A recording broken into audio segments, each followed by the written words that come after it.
I guess I should have put on pants in case you asked me to stand up. Any chance we have It's all good. That's how you Classic. start, man. You got to start with some humor. Can't be heart dealer all the time. So thank you so much for joining us today, ZouZou. Really appreciate this. I'm happy This to is be fun. here. Thank you. You Thank know, you. ZouZou, we all have thick skin. You don't have to lie to us. You don't have to say that you're happy to be here. I mean, I know that Erin doesn't like when I'm around, so it's okay. I am like typically like so late to stuff, and I like I like have all day for like I got up early this morning at like 6:30 in the morning, which I never do. For not just for no reason. And then I was like, oh, I have all this time. And then it was like an hour or something. And I was like, oh, I should put pants on. And same thing. Like, I just like, I guess I should be presentable to the human race at some point today. So it's like Eastern time, but whatever. How you know what? It's a fun place to start because we've got a whole bunch of questions that we managed to get from your world thanks to that Instagram post, and Erin's going to walk us through a bunch of those later, and we want to talk about you and music and all that fun stuff. But before we introduce V13 and our green room and what we're doing here and you, what was it like getting up early? Because I am an early person now. I used to be a night owl, and I would be up like till 4 or 5 in the morning doing all kinds of stupid things. And now I'm up at like 6 o'clock, and I always feel like, holy shit, I have so much extra time in my day, and I feel Yep. so much more useful. How does it feel for you? Well, that's how it felt this morning, but it wasn't true. I mean, like I found stuff to do. I remember I talked to you about being a teacher when we actually did our interview, and I remember when I would have my summers off, and I was like, "Oh my God, I'm gonna have all this time." I was like, and I remember every by midsummer, I'd be like, "How did I have time to actually work? Like in addition to like everything else I have to do." So it's kind of like that. Like this morning, I thought.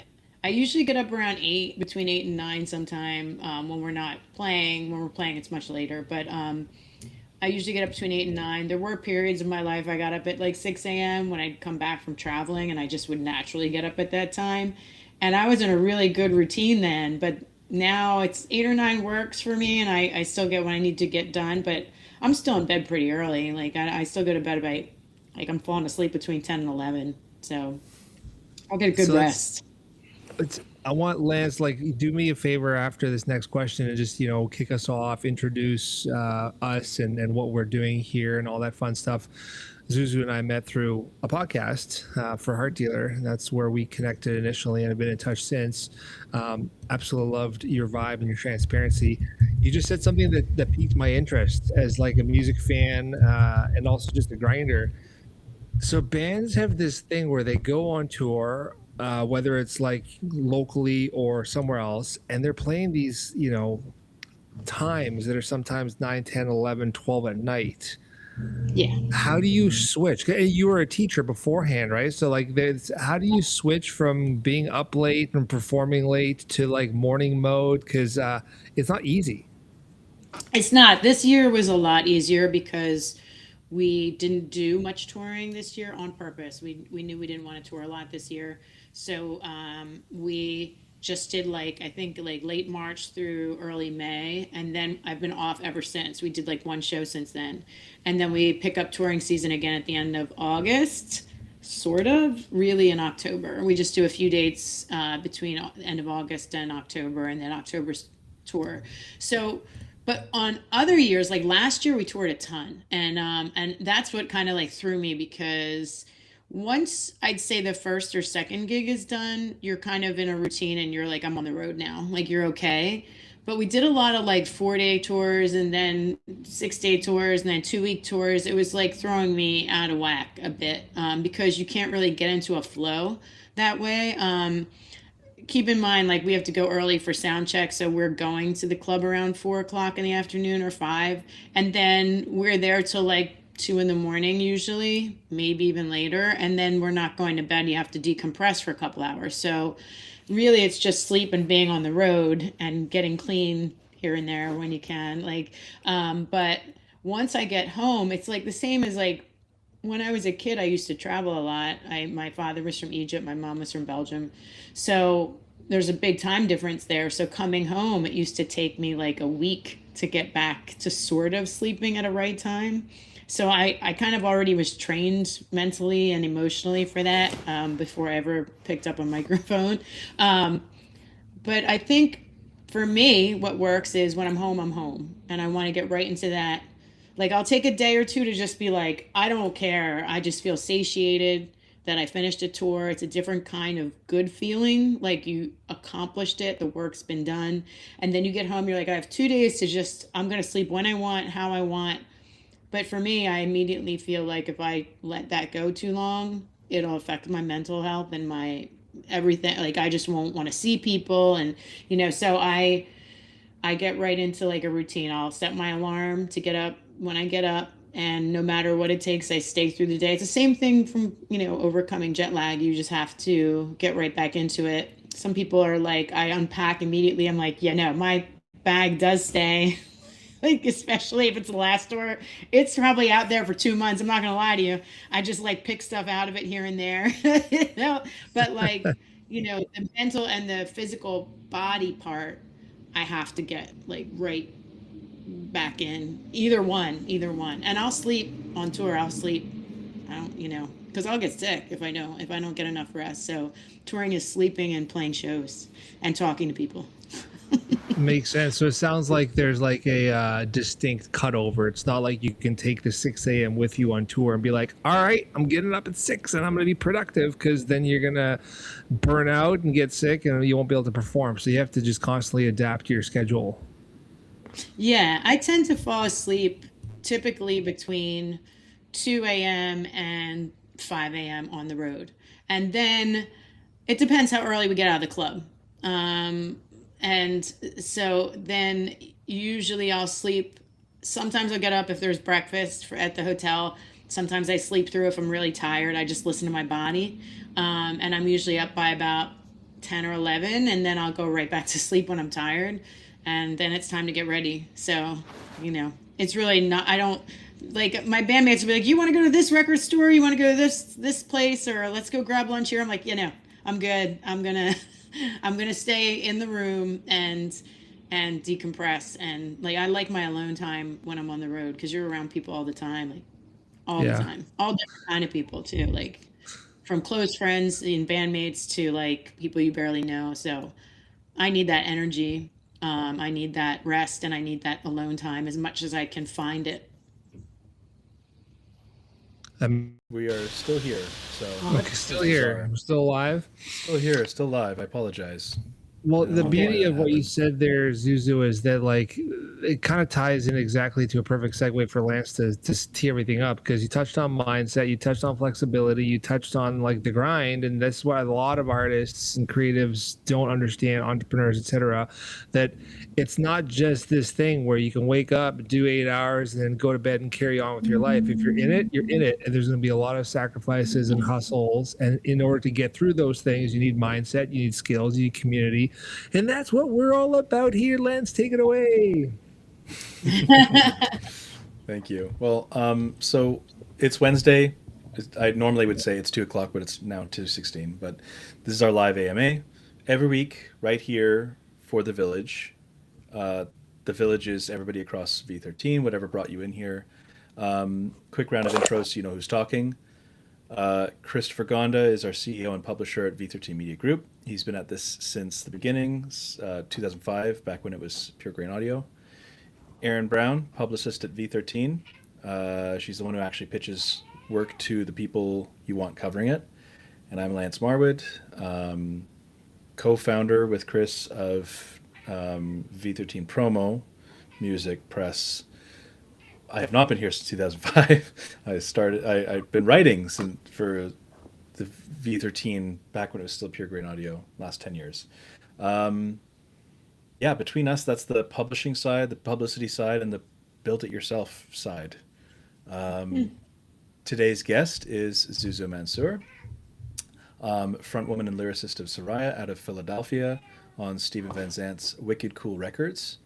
Um, yeah, 19 years in, still touring, still putting records out, still doing it on her own terms. And I wanted to thank you for being here, ZouZou. Thank you. Thanks for having me. I mean, this is how I, make my community too, is meeting you guys and, you know, asking for help and offering help. That's what it's about. Hmm. Do you still ask for help 19 years in? Like, do you feel like it's an important part of what you're doing?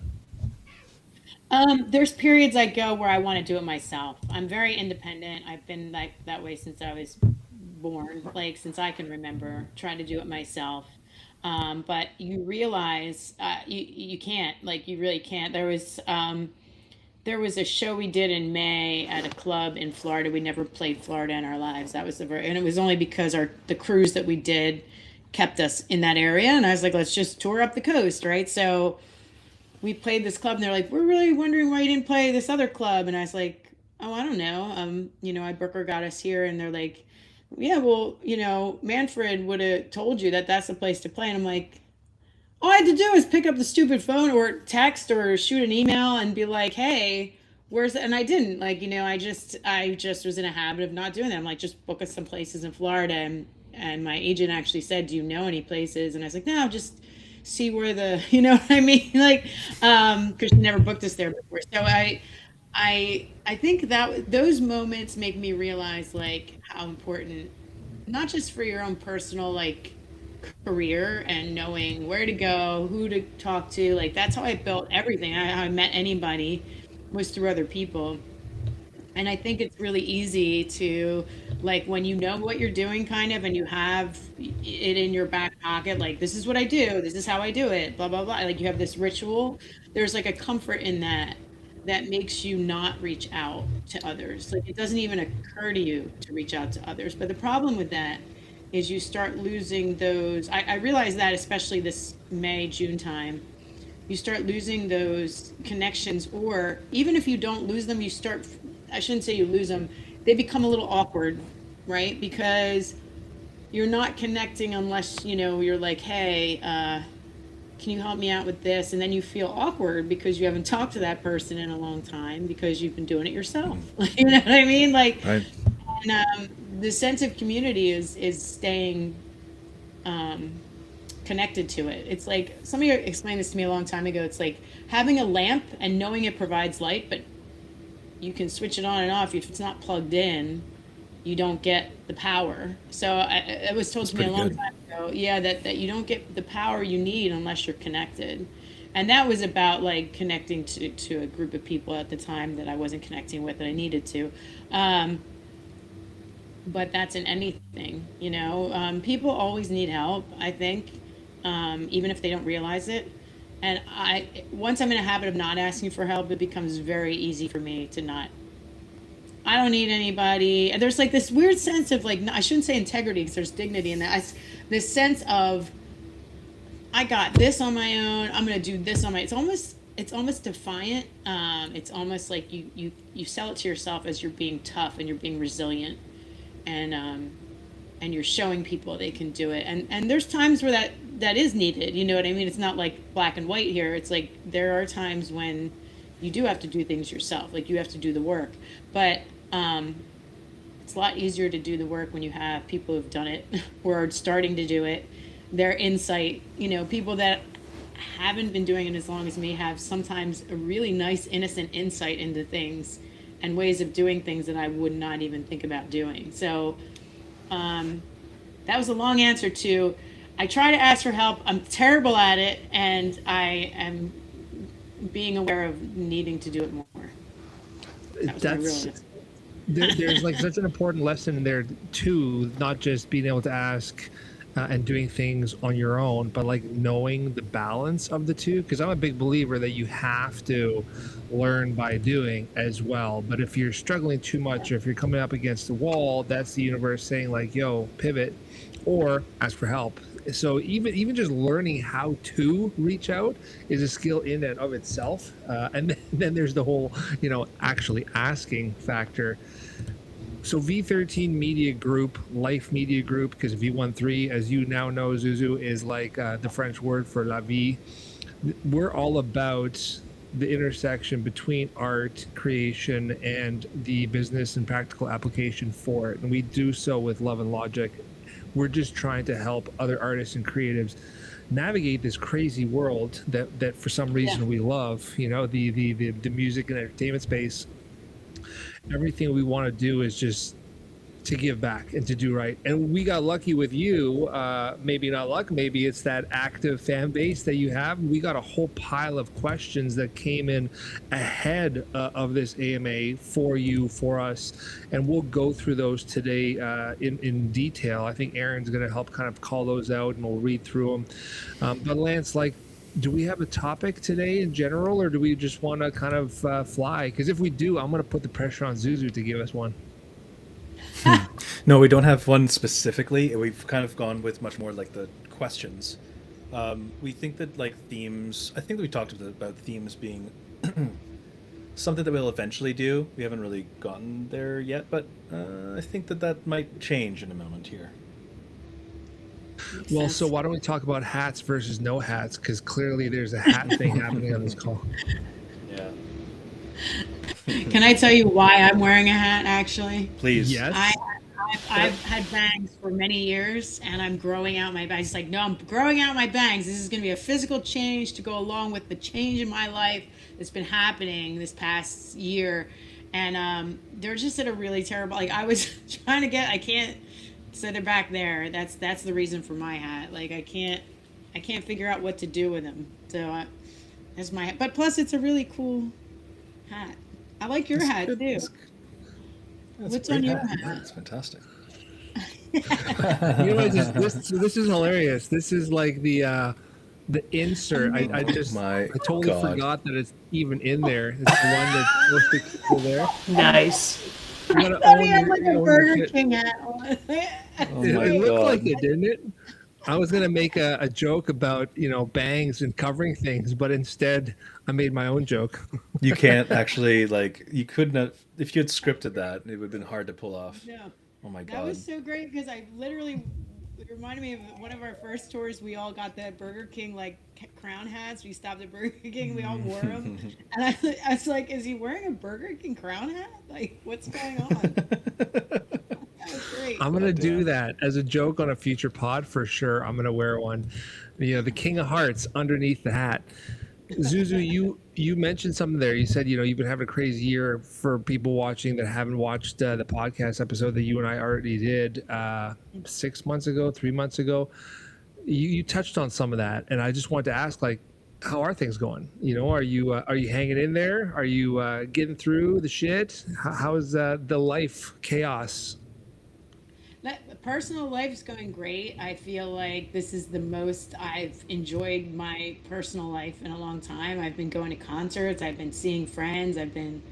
Normally I don't, like, you know, there's so little time or I'm already on the next thing. And I thought, I don't know, we're releasing like 5 or 6 singles this year. I've been like, I've really had time off, like, and it's because we haven't been playing. And this is part of why we did that, actually, because last year got so rough mentally for me with that. Which I've been touring a long time, but the way we toured, I always just, I'm like, yeah, it's no big deal. Like we can, like that's easy, right? And then I was like having the shakes and like,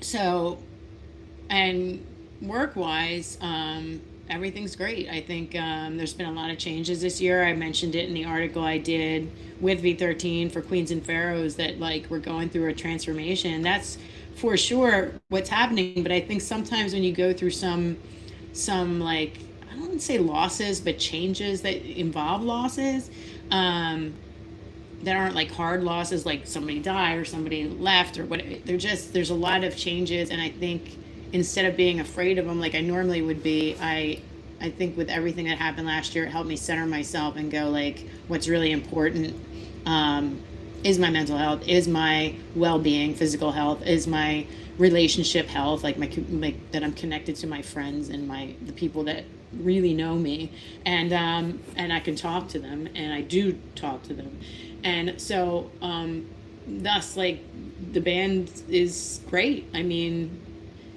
I've been more grateful for it than I normally am, definitely, because for a while I was just like like one of those. I don't know how else to give what that feeling is, but just like it was just like, what else do I have to do? Like, it just seemed like a lot of work, and it wasn't as rewarding. And that's a scary place to be because Yeah. you're like, this isn't working.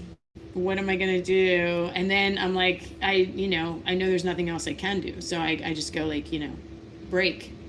And that's what this has been this past few months since May. So Well, I mean, I it was couldn't agree necessary. more, and I'm happy to Yeah. hear that you're happy and doing well, and personal life's crushing along. Keep it going, man. Erin, what you got for us? Yeah, Over to you, yeah. girl.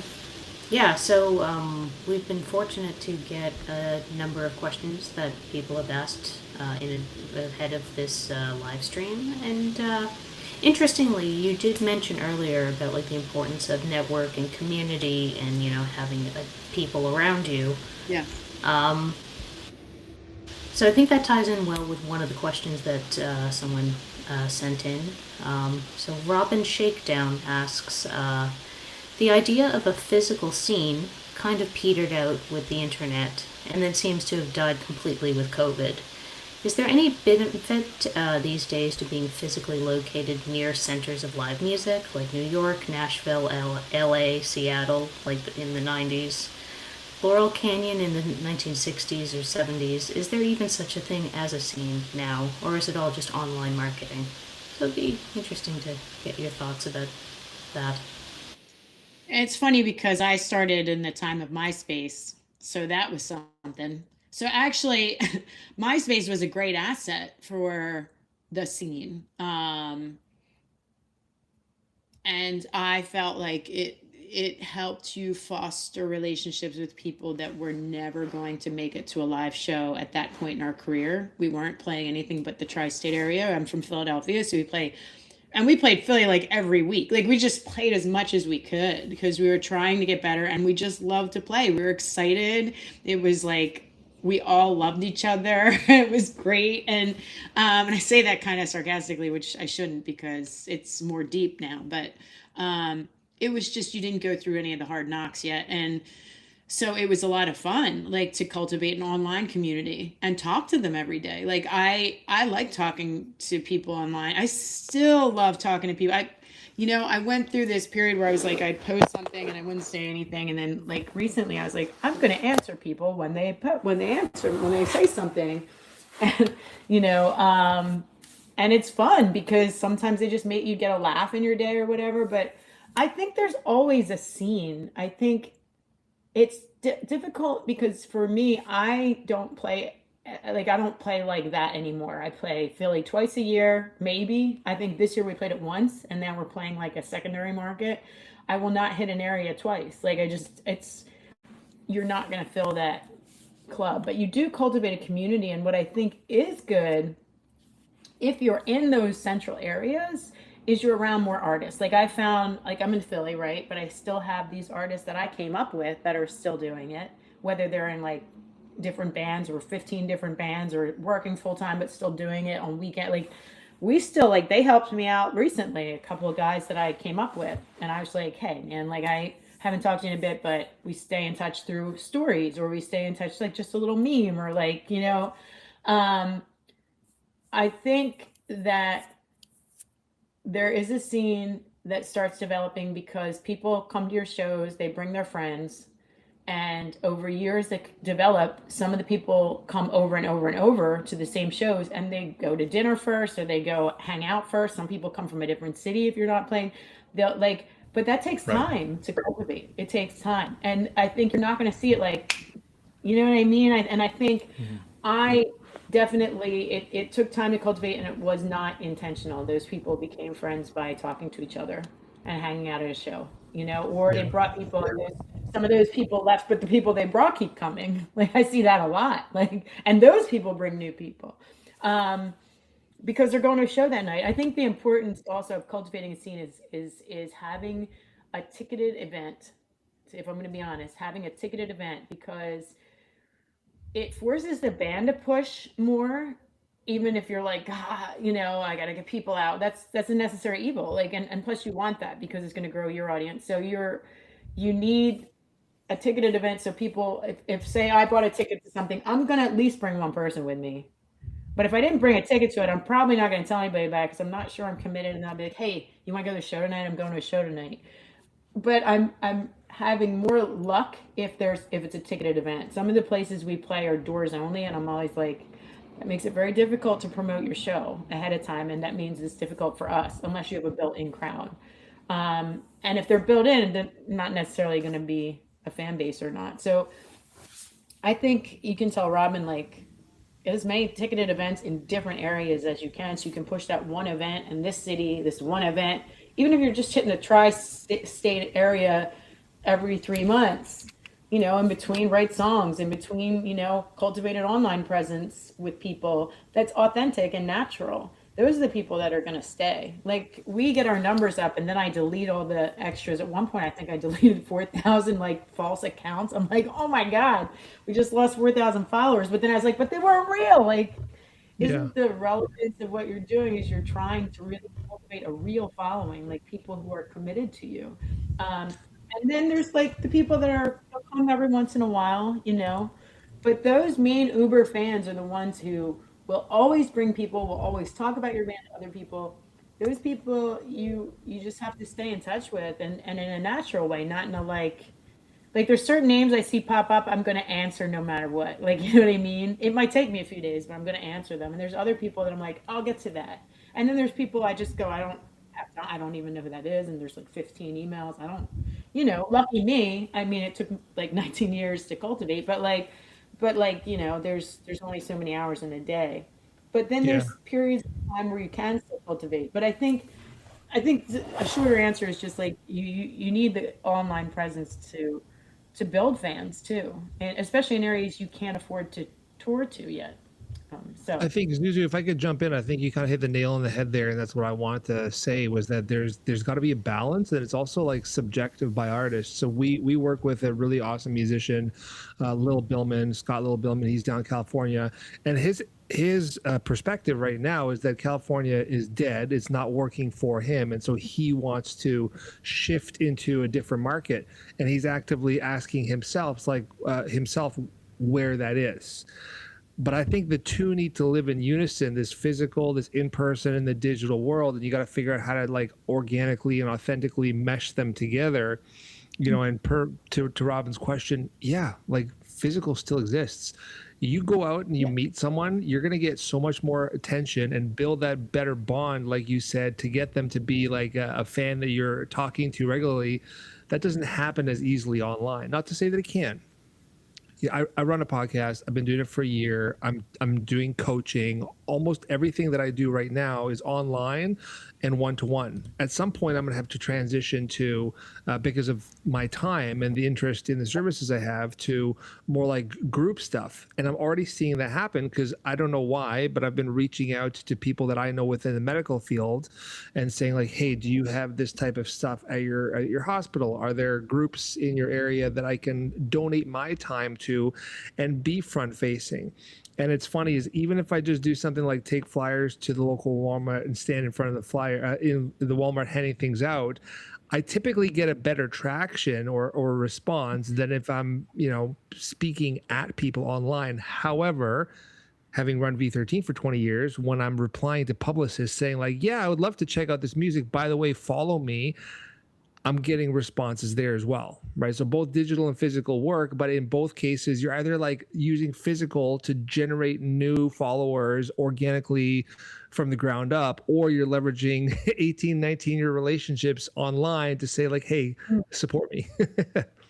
Yeah. And I think I learned so many things along the way. Like, we definitely would stand at concerts and hand out flyers for, I can't, like, especially when we first started, we go all up and down South Street and post our posters. Like, that was fun though. Like, we had fun doing that. Like, we did that because it made us feel like good. Like, it was part of what we did. I don't really do it much now, although once a year I will do it. I'll just run out in the streets and start posting stuff on like on totally illegal places, but I don't care. Like, it keeps me connected to when I started, and there's a little bit of that danger too. But because I sometimes you forget why you love it. But I think just even talking to, I mean, there's a place we play now that we sell out, and we used to play to like maybe 2 people there. But I would always talk to those 2 people because they still came out. And you just keep trying because it's in your blood. You can't stop. Like it's, and then you just find different ways. There's no right or wrong way, but I think the band has to cultivate the community. It's like there's bands we've played with that had great community and then they broke up, but I feel like our community, like I've watched people leave and come back, like fans. We just had a 15-year anniversary of a re-release a couple of years ago. Thank you.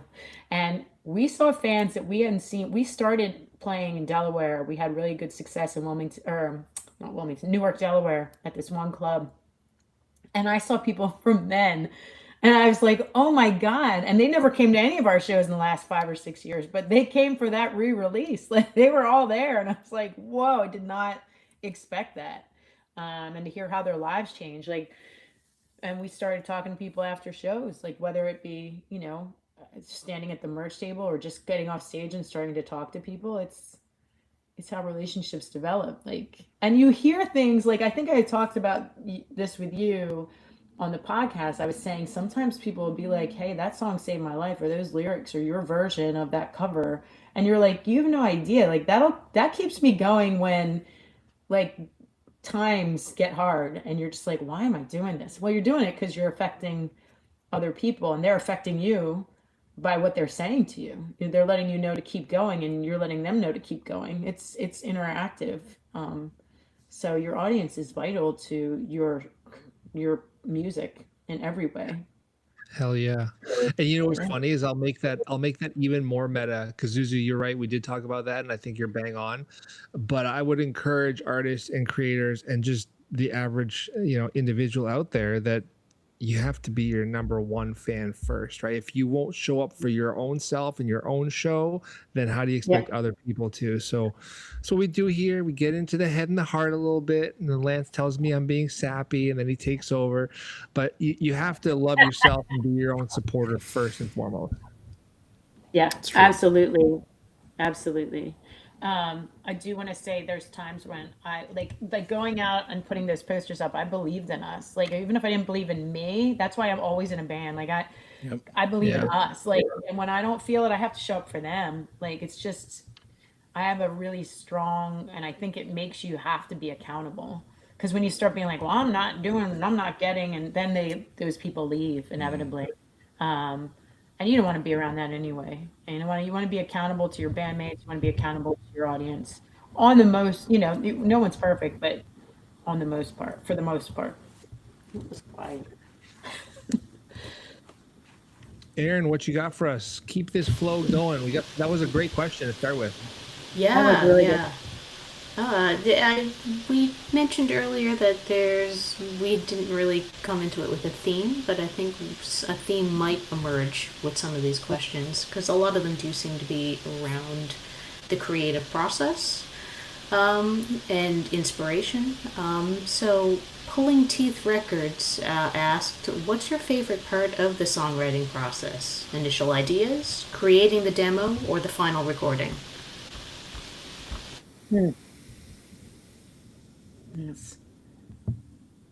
Initial ideas, creating the demo or the final recording. There's also a part of that for me, which is playing the song live is part of that process. Although not always, because some of these songs this year we didn't play live yet before we released them, which is not typical for us.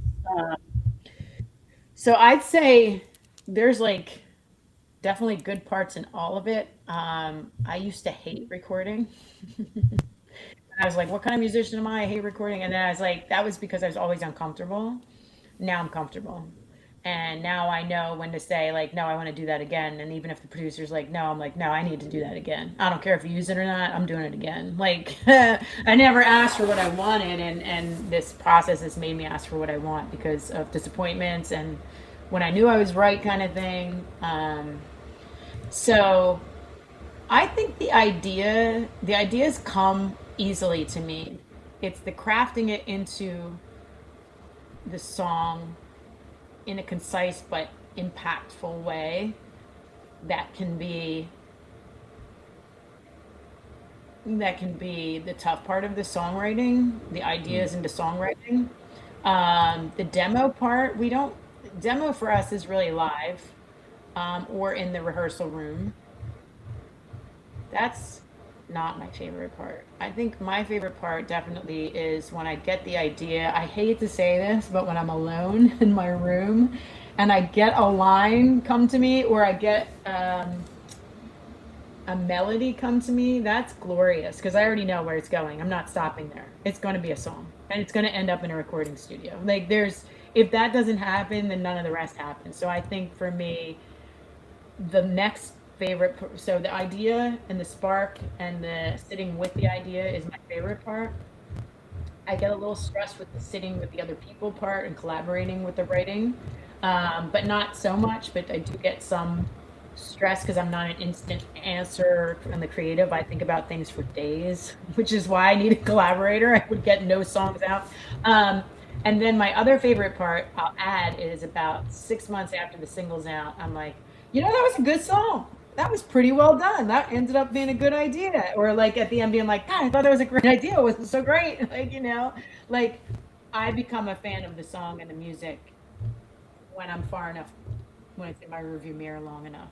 And after I've heard some of people's reactions to it, I'll be like, really? I didn't think so, but okay, because ultimately I'm a fan of music. Like even the ones, I don't write anything I don't want to listen to. So like, you sit there and you like, I should have done that, or we should have done this, or we should have added a vocal there, or another harmony when you hear it back after it's done. I think that's why people stay in mixing so long, because we don't go back. We just do it. It's done. Goodbye. Next one, production line. Because like you can get stuck there, and because ideas and writing is the best part of it for me. I think that's why I just want to keep going. I feel like this. Here's the last thing I want to say. I don't feel married to any song. And I always said this because we used to angst over every decision in the studio where the producer would be like, no, yes, no, everything, hell. And I go like, if we don't like it, we can always redo it, kind of thing. Like we can go back and do another, here's the demo of it, or here's the option of it, So, yeah, long-winded, but that's my point. ZouZou, that's okay. You're you like to talk. You got to give your answers. And besides, it's like you're talking to people who are so long-winded at times. Like me and Chris are just boy howdy can we talk. You're talking to two people that have podcasts, for God's sake. So it's good. That makes me feel better. No, it should. Trust me. I think there's a quick point. Like I'm trying to capture things almost from like the artist perspective, and then the V13 artist development perspective.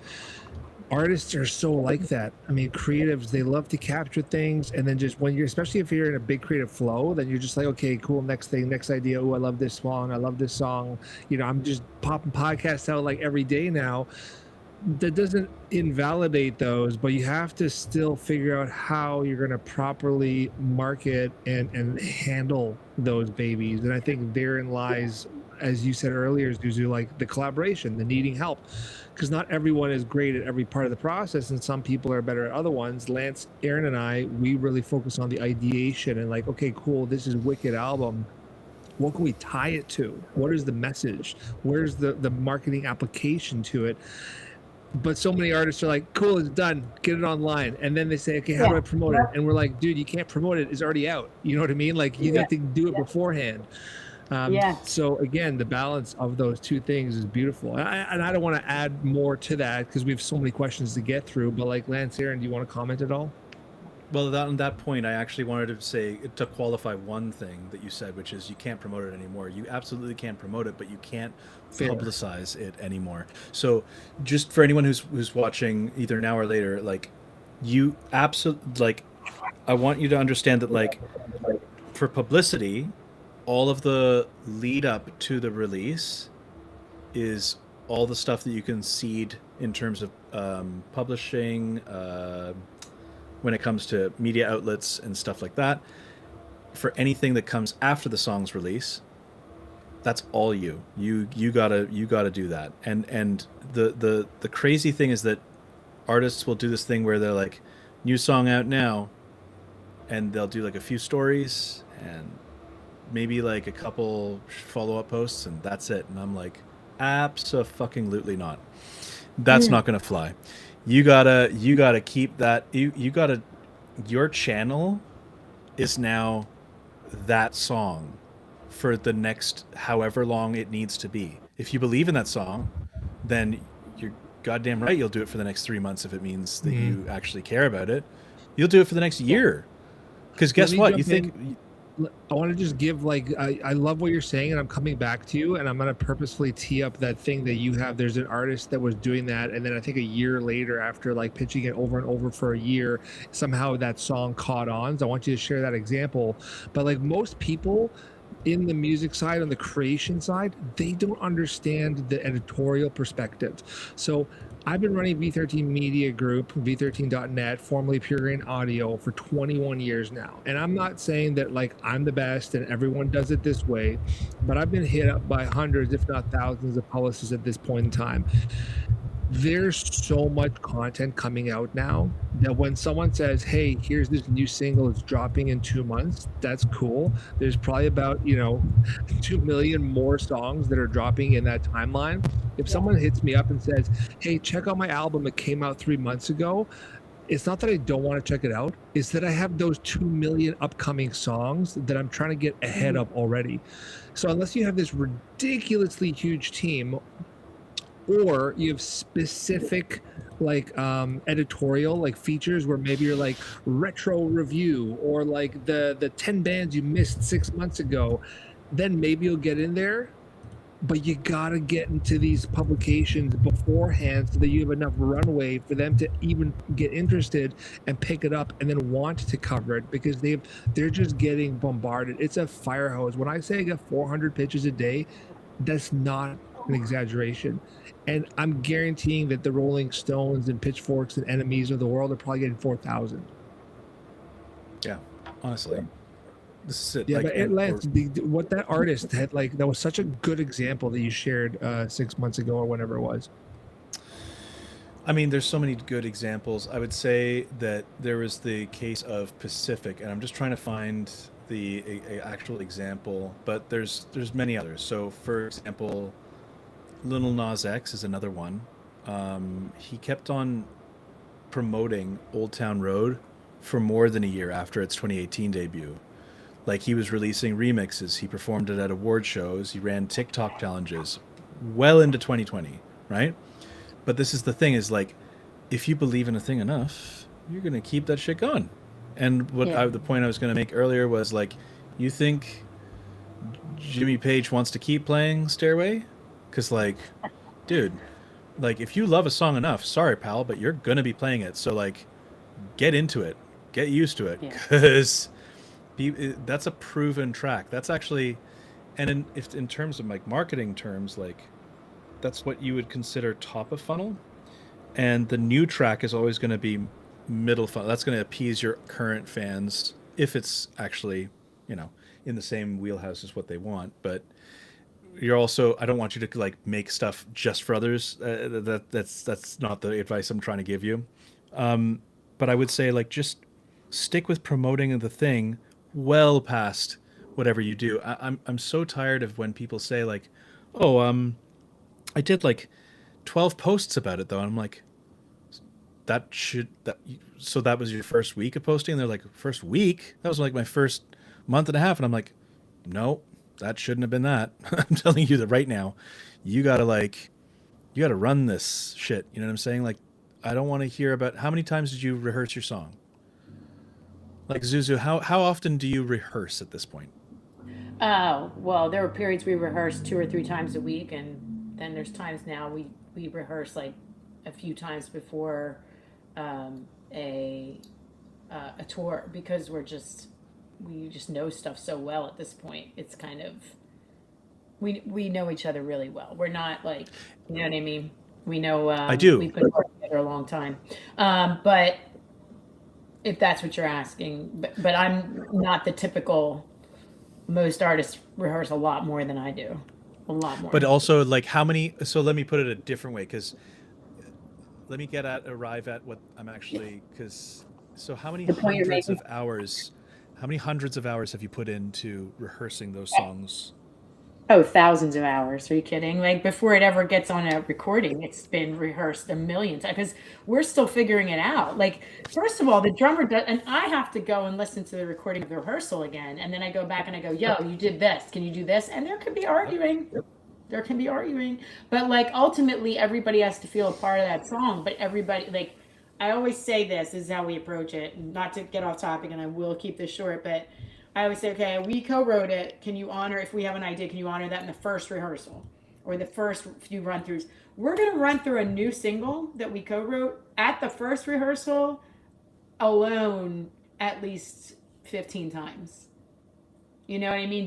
The whole song. I mean, we'll do parts too, where we're like, let's try just this one bridge part. Let's go over and over and let's just try different things. That could happen like 30 or 40 times. But like the whole song, I'd say at least 15 times in a first rehearsal at least. And we're big on taking parts and working through parts. You know, I feel like it's funny. Can I bring one thing up about what you're saying though, Lance? That is the artists. What happens? I think why some artists don't promote as much. At least Please, for yeah. why sometimes I feel like, and this is maybe because I'm in this cocoon, right? So I'm only promoting Soraya, right, on our socials. So, and I'm doing our socials. It's like, so literally it's me. So that's it. So I go like, oh, I used that song already like 50 times. We released so much this year already. Like maybe I should do that.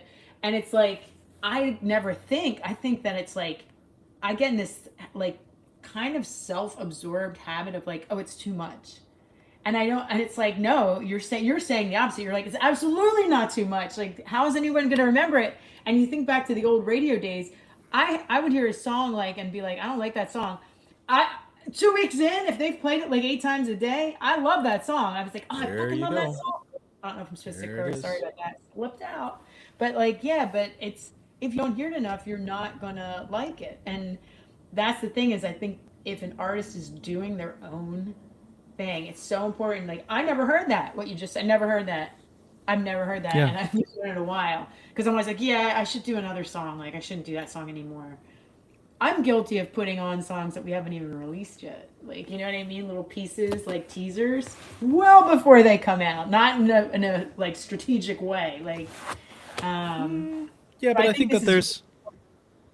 Oh, sorry. I was just going to say, like, I think that there's something for, you know, the people that actually already follow you.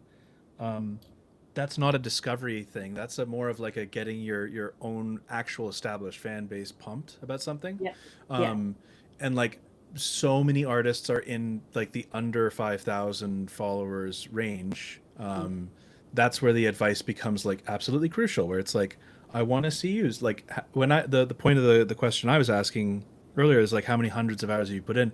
And you were like, oh God, thousands. It's like, well, that's what I'm saying is I don't want to, like, when people complain about like, man, like I just can't crack this social media thing. And I was like, how many hundreds of hours have you put in? It's like hundreds of hours. I'm like, fucking yeah, that's the thing that you want to get results on. So how many hundreds of hours do you want to put in? Like, I'm not being funny, but like, you want to succeed in music, great, do the music. And since we know that socials are like the way to make music promoted and reach people and blah, blah, blah, then like, obviously that's another thing that you want to be successful at. You can't just wish a thing into existence and do nothing to advance it. You got to do it. No. So, and that's just that, like, and it doesn't have to just be socials, as you've demonstrated. Flyers, networking, proximity with people, scenes, that all matters. If anything, I'd say it actually matters more. I think socials are great for initial discovery, but if you're like hollow, then no one's going to stick around. The thing, if you're sticky as fuck, then there might be like, you maybe get 50 new listeners a year, but like, god damn, will all 50 stick around? That's the real question. Yeah, and get excited enough to tell somebody else about it. Yeah, exactly. Yeah, that drive is so key. I mean, with anything. I mean, love the example. We've brought it up with so many artists. if my alarm goes off at 6 in the morning and I had a bad sleep, I'm tired, I'm grumpy, whatever. I don't feel like going to the gym, but that's literally the time when you have to employ those skill sets to say, nah, dude, you're going and you're Yeah. going to get it done. And ironically, you'll feel better afterwards. It's the same thing with, the opposite side. Kids are in bed. It's 8 o'clock, 8:30, whatever time it is.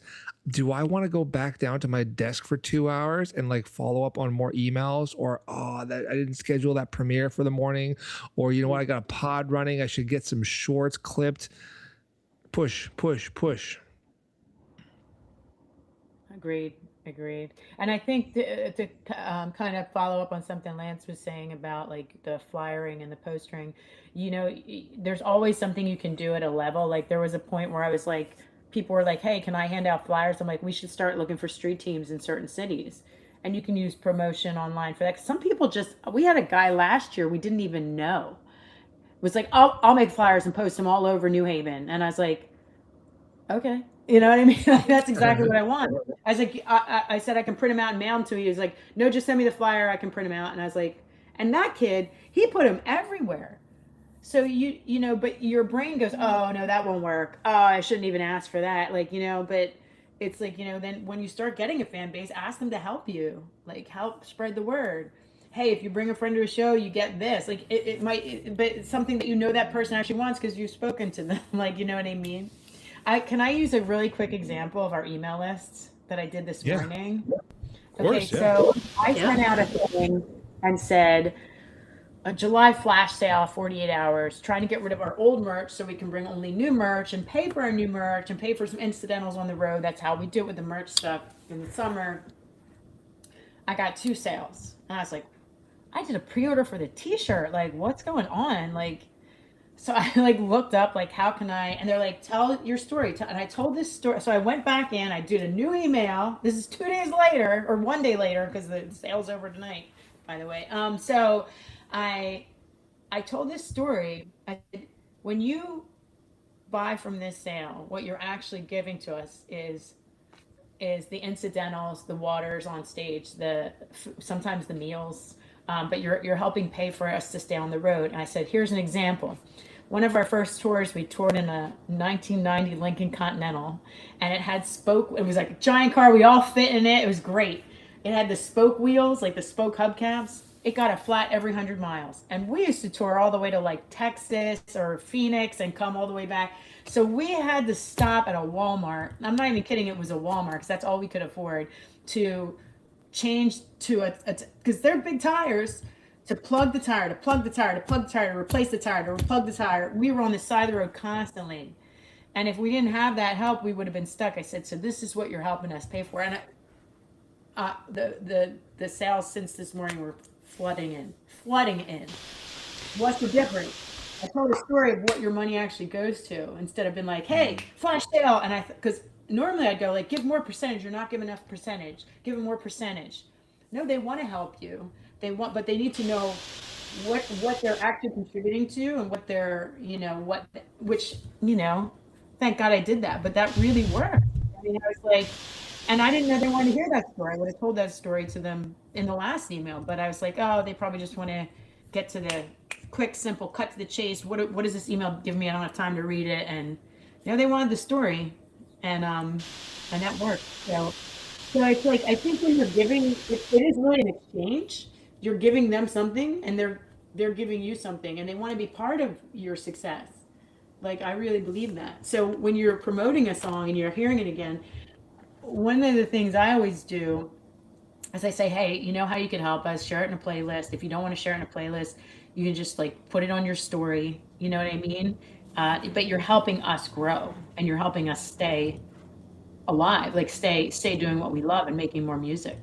And your fans do it, like they do it, so that's all. Yeah, no, that's brilliant. I mean, like I feel like a lot of like artists, they have a habit of like either overlooking the fact that like narrative has a lot of value, and if you are putting out email blasts or social media posts that are like, stream my song, that's, well, everybody else is doing that too, right? Like, there's something to be said about creating story, narrative, and explaining why what you're doing matters. That gets people connected and ultimately like more involved and potentially, a loyal following from that, right? So I think you've hit the nail right on the head with, taking that approach. Yeah, kudos. Thank you. Thank you. And I think too, I want to go back and say we do demos. I shouldn't say we don't demo. We do songwriting demos though. We don't do full band demos. If we do a full band demo, it's just a recording from rehearsal. But like we don't go in a studio and demo. I don't know why I had to correct myself on that, but I felt like I don't want to be dishonest to any artists listening that we just go straight to recording. It's like, no, we don't. That's good. Yeah.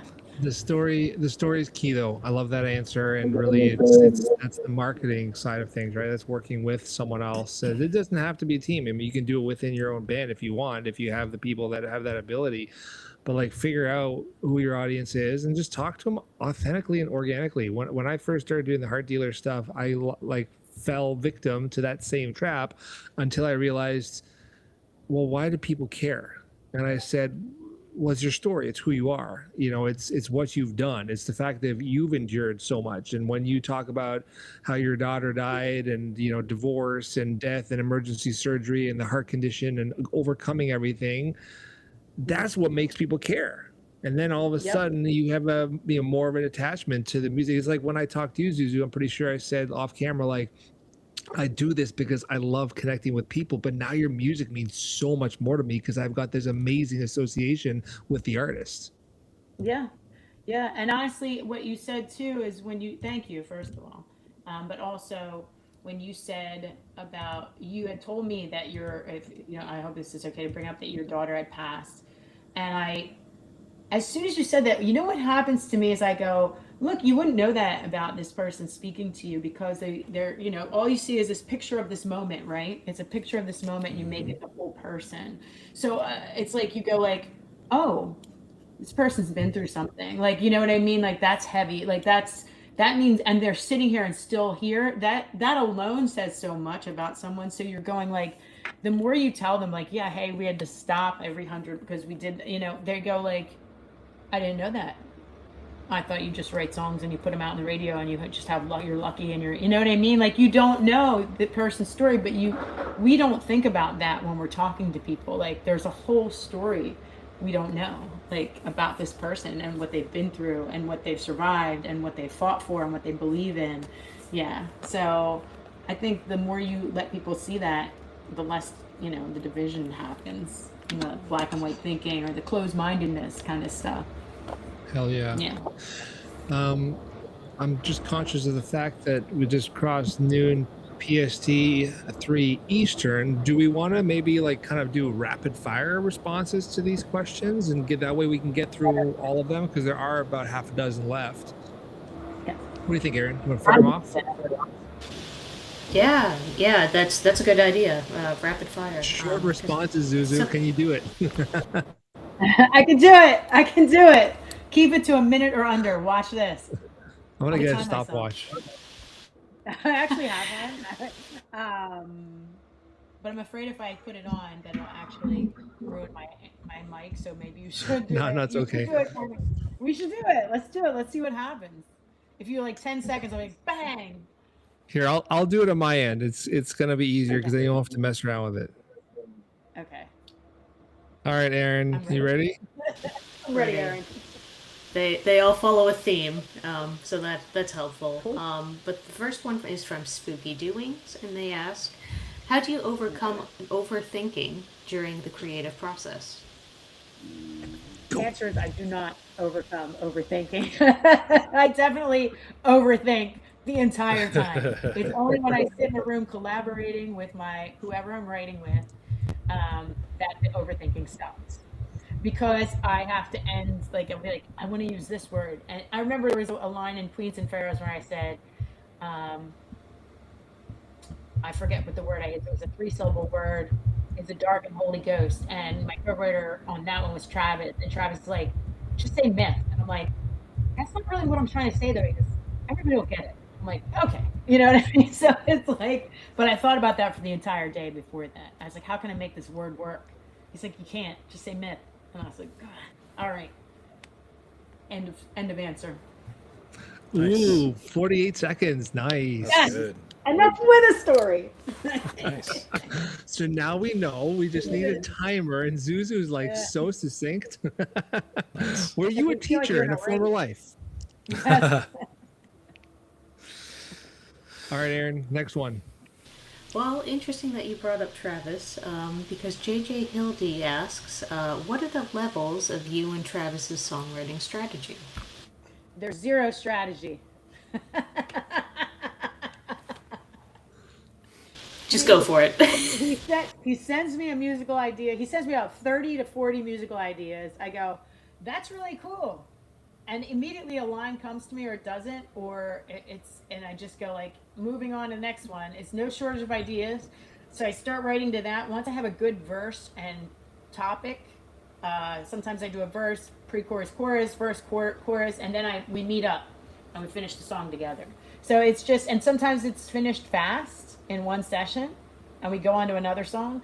And sometimes with La Belgique, for example, it takes like 3 or 4 sessions and we just can't, we're ready to throw it out, but we can't, we have to finish it. I have to finish it. Once it gets to a certain point, I have to finish it. That was under a minute for sure. Yep. Oh, it's 5103 V13. You can't make that. You know, that's the universe, man. You can't make it up. V13. Yeah. It knows what's up. I know where I am. Nice. Erin, who's next? Vinnie Vixen? I was going to say, this one does kind of lend itself to a rapid fire round. Don Fontaine 79 asks, which musician would you most like to play or collaborate with? I've collaborated with a lot of my favorite musicians already, to be honest.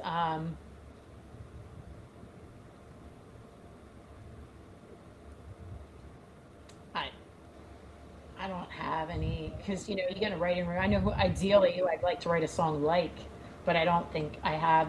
I used to have that, but I don't have that anymore. I really just love writing songs with people who I can instantly sense they're either a writer or they're artistic, and I like sitting in a room with them because I leave with something. But I love writing with Travis. I got to write with John Bon Jovi for a while. Billy Fowler, a fantastic writer as well. And I'd say Joan Jett, we opened for. I really like her. I would love to sit in a room with her and write a song. I've written with Stevie. I've written with a lot of people, and they all write differently. So, and I learn from everyone. So I write with anybody that I feel is a writer. They have to be a writer. They can't just be like, hey, I want to write a song with you. I'm like, nah, I don't like that. Then it's like homework. Was that under a minute? I don't think that was under a minute. Was it? No. I'm done. No, I knew that's it. okay. Because there's like no special. I didn't have an answer for that one really. No, I think that was great. You know what? I was actually going to ask you. So, based on the pause at the beginning, you've already done a lot. Why don't you give us the flip side of that? Like, who's someone that you have written with, which you were like, oh my God, I can't believe I got to write with that person, or I didn't go into that with any expectations, but I came out of it with gold. I think if I'm 100% honest, the writer that I wrote with that really taught me how to craft a song with how I write, didn't use their style and change what I did, was John Bon Jovi. We wrote a lot of different styles of songs over a long period of time. And the last song we wrote together, I admit he did most of the writing, but it was based on the idea that I wanted to write about. And I really didn't know where he was going. And I felt awful because I thought, we've written like 12 songs together at this point, and how do I not know what I'm doing? But it was such a different song. It was called Hello. And it was beautiful. And I just didn't know where he was going with it. And I didn't want to ask because I felt like I should know. I should know by now, which was stupid. I shouldn't say stupid, that's a terrible word. Which was naive because I had never written a song like that before, so of course I didn't know what I was doing. But I think he taught me how to fish. You know what I'm saying? Like, he didn't go, this is how you write a song. bye. You know what I mean? He sat with me and was like, one of the first things I learned from him, which I draw out stuff, he's like, that second line of your song, he's like, it's to Moon June. He goes, add a syllable or 3 or 4, whatever, add a word that makes sense and change the melody slightly. And I do that a lot of songs, like, because otherwise it's too pop, pop, pop, pop, pop. You'll get bored listening by the second time. You have to change stuff. It can't be so perfectly rhymed and slant rhyme. I mean, he taught me a lot about the craft of writing. That I could use my words and my ideas and put them into that, or use some of those rules, or take those rules, break them, and throw them out the window. But I didn't know the rules, so I learned some of the rules, and I learned how to apply them with him. Other writers were so I still don't know what some of them were doing. But the good thing about writing with Travis is more of an editor and a musician songwriter and a musical songwriter. I'm much more of a lyricist and melody person. So you have two very different blocking in. Like, he can add and I can tell when he's doing the same thing, and he can tell when I'm doing the same thing. And we find our solutions easier like that. But we also have the experience of working together for like 12 years. That was at least a 5-minute answer. Telling you right now, I know. But definitely, if I had to say who taught me how to write songs well, it'd be John Bon Jovi, for sure. Yeah, good mentor. Really good mentor. Erin, what we got next? Okay. Yep. So the next question is from Vinnie Dixon. It's what art is particularly inspiring to you at the moment, and how do you work with what inspires you into your art? What was that word? What? Say it one more time. I missed a key word. What art is particularly inspiring to you, and then how do you work those inspirations into your art? Did you say what art or what artist? Art. A-R-T. You say art? I'm so Yep. sorry. Yeah. Art? That's all right. A-R. Yep. I like so much art. I'll go to the art museums around the corner from my house, and I'll see something that affects me. There's a painting there that's based on a mythological story of the eagle that keeps I think it's an eagle or falcon. I forget what kind of bird it is. Keeps eating the guy's liver.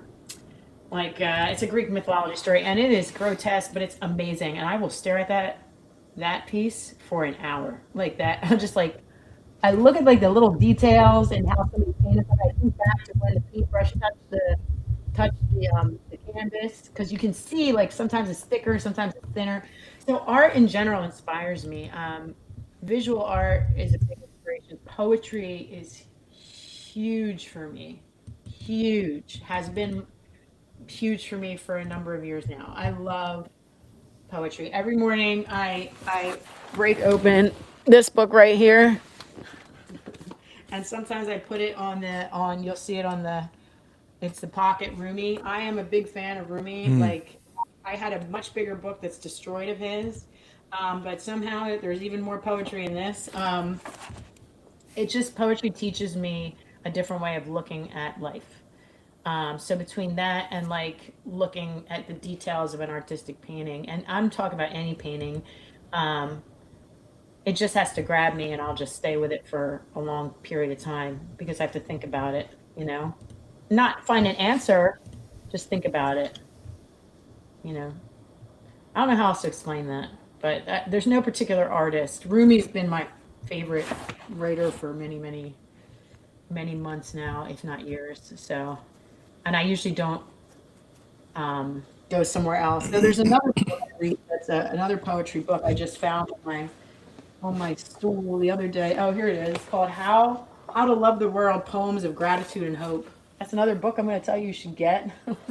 It's really, really good. And in times like these, it's just like, it's so overwhelming sometimes for me if I scroll, I get really upset, and then I have to make my feed all pandas again. I'm at a point where all my feed is frogs right now. So poetry, frogs, and visual art is the answer. Damn it. There's a couple questions left. There's actually one here that's kind of at all of us that I kind of wanted to jump on. It was from @Hannibal.liquor. Liquor? Yeah, say that. Liquor. Say that. Yeah, animal liquor. I know what that is. Good friend. Handle. Yeah, so for all of us, what drives you not to, quote, reinvent the wheel, but give a different perspective of said wheel and how you exist as a creative? Love that question. And for me, the answer was really simple. You got to stay true to your authentic self, right? Like if you're creating from whatever is grabbing you, then it's already original. Even if it's been done before, or if you're aping something else, as long as it's your authentic self, your authentic truth, then it's going to be inflected with your unique perspective of that thing. Doesn't mean it's going to be a copy, could be a net new idea. But for me, just go to what's true to you. End of story. Your truth is your art. Yep. I'm What do you think, on that one. I agree. I think we cover songs exactly like the original, but it's definitely sounds different. You're bringing a different experience to it. You're bringing who you are to it. The worst thing for me is when I like something a lot and I want to be more like that, I tend to be inauthentic. I want to cover this because whatever, or I want to dress like this because I think that was cool. And then you find it doesn't fit you, right? So I think that's absolutely my answer as well. You got to wear this uniform at the office. Like, that's not me, man. Nope. Erin, we got one more. Why don't you fire it off? And then Lance, I don't think we did this properly at the beginning, but why don't you wrap us up and then focus on where people can connect with us, the green room, and all that stuff that you're supposed to be doing a better job of sharing because I'm not smart enough. Amazing. Sounds good. Yeah, okay. So the last question that we had was from Jenna Lieto. And it's similar, in a similar vein to our previous question, but it's like, what is something that has inspired you most out of writer's block? Do you have a certain song that sticks out that you wrote when you were, that's gotten you out of it? I don't really have writer's block. I just don't. I either write or I don't. I work through it. I think that's the only way. It's like there's a lot of times I have nothing to say, which I don't look at as writer's block. I look at it as like I definitely have something to say. Where am I going to find it? And I'll pick up a piece of poetry, or I'll pick up. I start. Erica Badu calls it downloading. You start paying again a little more detailed attention to when you're speaking to people, and you hear like words that pop out to you, and you're like, what did you just say? And then like a friend of mine said she was in a black mood once, and I was like, did you just say black mood? I've never heard that before. I wrote a song called Black Mood after that. So it's like sometimes when I know I'm going to be writing, or I'm in that vein, like, oh my God, I haven't written, I have to write. Usually my co-writer pushes me pretty hard to write. But like this is the longest I haven't written, which was since January. I've written poetry, but I have not written a song. So, I mean, and even the poetry is like not much. I just wrote, it's the least I've written in a long time. And I feel like I have so many ideas now. It's like, will I ever stop writing once I start? So I hate to sound like contrary, but I don't believe there's writer's block. I think you tell yourself you have nothing to say. That happens every time I sit down. It's a fear, but it's not real. Like you can find it by reading a book or reading a piece of art or just having a conversation. There's words everywhere and things to talk about everywhere, so. I love that response, ZouZou. I'll just add a quick anecdote. So, and I've shared this before, but I interviewed this artist last year, or maybe it was earlier this year, Freedom Heart Song. That's his name. Really rad dude. And I asked him about this writer's block, and he's a very zen guy, go with the flow guy. I said, like, how do you deal with writer's block? He said, I don't get it. I said, what do you mean? Just like you said. He said, well, it's all about flow. If I'm writing a song and I've been there for 3-4 hours and all you get stuck, I don't sit there and force it. I just flow to something else. And he used gardening. He said I go outside and I garden. I just change the flow, and now I'm like tilling the soil, and then all of a sudden, the rest of the song hits me and I go back to it. So it's not about stuck, unstuck. It's just about flowing from the activity that'll kind of, I guess, rejig the thought process and then bring the answer to you. And it doesn't mean it's going to be 3 hours. It might be 3 years, but like flow. Yeah, I agree with that, because like when I'm done, that's how I know I'm done for the day. I'm like, God, it's like I'm really pushing, just because I get so close to finishing. I'm like, I can finish this, and then it becomes a task.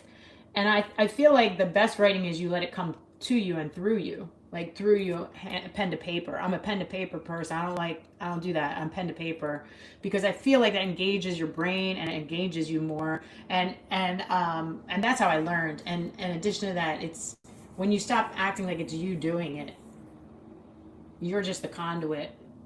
There's always an answer. My sister taught me that. There's always an answer. There's no problems. There's always an answer. I hate that, but she's right. End of story. So I'm going to add one last little fun thing that has nothing to do with anything, but I think that ZouZou is going to appreciate, because we talked earlier about painting that picture, make people remember you. And Lance, then you can do your thing. Erin, you can do your thing. I'm just going to go and till the soil outside, flow. I think it's so funny that, we've established this rapport, ZouZou, and that you're here spending time with us today, which I really appreciate. We're so grateful for you and your music and your time, and hopefully we can continue to do stuff with you in the years to come. Growing up, I loved Futurama. I was a big Futurama guy. I was kind of like anti what was trending, and I always liked the underdog. So I was like, yay, Futurama. But the professor somehow had this like pet dragon-ish thing, and it was called a ZouZou, and he would always say a ZouZou. So for every time I think of you and hear your name, I just think of that meme now. So you're my ZouZou. Yes, I'm going to put that in the front. We always have music we play before we come on stage. Our sound person does it, and he's always like, "Do you want anything new?" I'm like, "You need to find the ZouZou from the dragon on Futurama, the professor's dragon, and put it on right as I go on stage. Forget the entrance music." It's with a P. It's Pazuzu. I'm just looked it up. It's a gargoyle. But like, it was so funny. So you're ZouZou lives on. I love it. Thank you. I do like that story. Thank you. Well, that's our time, ladies and gentlemen. Thank you, genuinely, and thank you, ZouZou. Thank you. 2 doors that you can take before you go. If you don't want to think about it, you can take the first one if you take either of them. We have Industry Insider, which is our newsletter for people building a career in this. It's free. It comes out weekly. You can sign up at v13.net/newsletter. Everything we just covered in your inbox, minus the hour, obviously. And if you want to go further than the reading, though, if you want to join a bit more of a hands-on community, the green room is actually where the work happens right now. So it's a small room right now. That's kind of the best time to be in a room full of creatives. But anyway, next Wednesday, 2:00 right here, we're going to bring some questions. That's the whole format. And until then, see you then. Thanks, y'all. Thanks, Zeus. Thanks, Erin. Thank you so much. Stay well. Thank you. Stay wealthy.